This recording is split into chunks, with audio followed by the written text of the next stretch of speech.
আসসালামু আলাইকুম সুপ্রিয় দর্শক, দেশে সুষ্ঠু নির্বাচনের পরিবেশ এখনো সৃষ্টি হয়নি। এবার এ ধরনের বক্তব্য দিয়েছেন জামাত ইসলামী।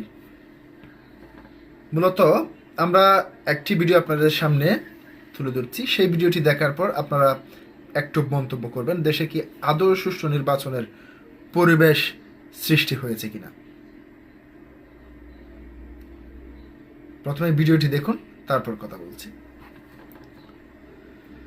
দেশে অবাধ, সুষ্ঠু এবং নিরপেক্ষ নির্বাচনের পরিবেশ এখনো সৃষ্টি হয়নি বলে মনে করেন বাংলাদেশ জামাত ইসলামীর কেন্দ্রীয় নির্বাহী পরিষদ। দলটির দাবি, প্রশাসনের মধ্যে কিছু সরকারি কর্মকর্তা এবং পক্ষপাতিত্বের কারণে একাধিক জায়গা থেকে অভিযোগ আসছে যে তারা একটি বিশেষ দলের পক্ষে কাজ করছে। এছাড়াও দেশের বিভিন্ন স্থানে প্রকাশ্যে দিবালোকে রাজনৈতিক নেতাকর্মীদের হত্যা চালানো হচ্ছে।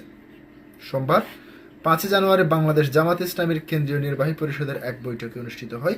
জামাত নেতা ডক্টর শফিকুর রহমানের সভাপতিত্বে সংগঠনের মগবাজার কেন্দ্রীয় কার্যালয়ে অনুষ্ঠিত বৈঠকে সংগঠনের নায়েবে আমির, সেক্রেটারি জেনারেল ও সহকারী সেক্রেটারি জেনারেল সহ কেন্দ্রীয় নির্বাহী পরিষদের সদস্যরা উপস্থিত ছিলেন।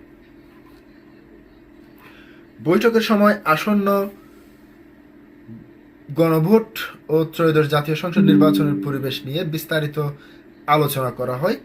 সভায় প্রকাশ করা হয় যে দেশে এখনো অবাধ, সুষ্ঠু এবং নিরপেক্ষ নির্বাচনের পরিবেশ সৃষ্টি হয়নি। প্রশাসনের কিছু সরকারি কর্মকর্তা পক্ষপাতিত্বের অভিযোগে বিভিন্ন স্থানে এসেছেন। এছাড়া দেশের বিভিন্ন এলাকায় প্রকাশ্য দিবালোকে রাজনৈতিক নেতাকর্মীদের হত্যা চালানো হচ্ছে। দীর্ঘ 16 বছরের আন্দোলন ও সংগ্রামের মাধ্যমে ফেসিবাদ বিদায় নিয়েছে। 1,500 শহীদ, 30,000-এর বেশি আহত এবং পঙ্গুত্ব বরণের মধ্য দিয়ে অর্জিত এই প্রিয় নতুন বাংলাদেশকে কোনো চক্রান্ত, ষড়যন্ত্র বা কোনো গোষ্ঠীর হাতে জিম্মি হতে দেওয়া যাবে না, এমন আশঙ্কা অঙ্গীকার ব্যক্ত করেছেন সবাই।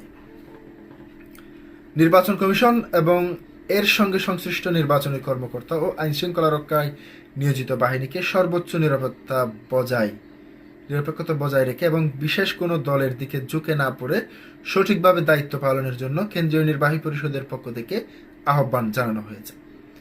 অবাধ, সুষ্ঠু, নিরপেক্ষ নির্বাচন নিশ্চিত করার জন্য প্রশাসনের নিরপেক্ষতা শতভাগ নিশ্চিত করে দেশের আইন শৃঙ্খলা পরিস্থিতি আশানুরূপ উন্নতি করার জন্য কঠোর পদক্ষেপ গ্রহণের জন্য জামাতের কেন্দ্রীয় নির্বাহী পরিষদের পক্ষ থেকে নির্বাচন কমিশন এবং সরকারের কাছে জোর দাবি জানানো হয়েছে।